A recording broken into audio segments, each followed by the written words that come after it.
बालेश्वर जिलापाल कार्यालय निकट में शुक्रवार दिन बालेश्वर सिविल सोसाइटी पक्षर आंदोलन करा देखा मिलता। बालियापाल प्रवासी ओडिया श्रमिक मानक दुर्व्यवहार करथिबा बालियापाल बीडीओ छबिराणी साहू विरोध में दृढ़ कार्यानुष्ठान दाबी करी एही प्रतिवाद करा जायतिला। फल बालियापाल अंचल बहु श्रमिक नेता बालेश्वर सिविल सोसाइटी पक्षर बीडीओ विरोध में दृष्टांतमूलक पदक्षेप दाबी होइतिला। पर मुख्यमंत्री उद्देश्य जिलापाल जरिए एक दाबीपत्र प्रदान करा जायतिला।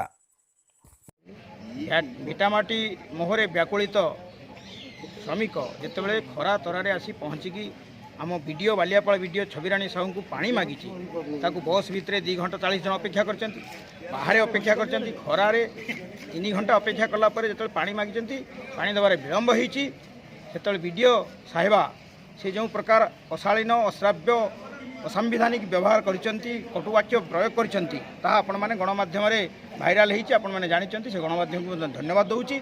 से प्रकार व्यवहार से करवा उचित नुहे। लोकंकर सेवक लोकों पैसा से टिकस नौ लोक मनीष हिसाब से व्यवहार करवा दरकार। तेणु ओएस ऑफिसर जड़े पदाधिकारी पाखु एभली केबे आशा करा जाएनी विरुद्ध दृढ़ कार्यानुष्ठान निया जाऊ से दाबी आम लगातार आंदोलन कर बालियापाल। आज बालेश्वर सिविल सोसाइटी एवं अन्यान्य भाई मानकर विभिन्न संगठन तरफ सम्मिलित विरोध होती।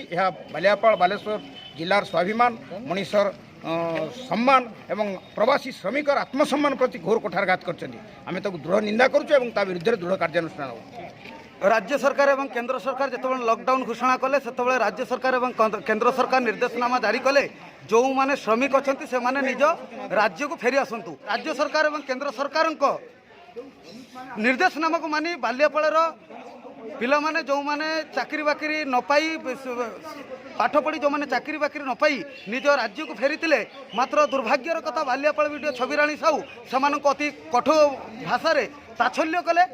तेणु आमे आज विभिन्न गणसंगठन पक्षर आम दाबी करुचु बालियापाल एवं बालेश्वर स्वाभिमान वीडियो ओएस छबिराणी साहू विरुद्ध में तुरंत एतला रुजु हो चाकरी बहिष्कार कर जाऊ।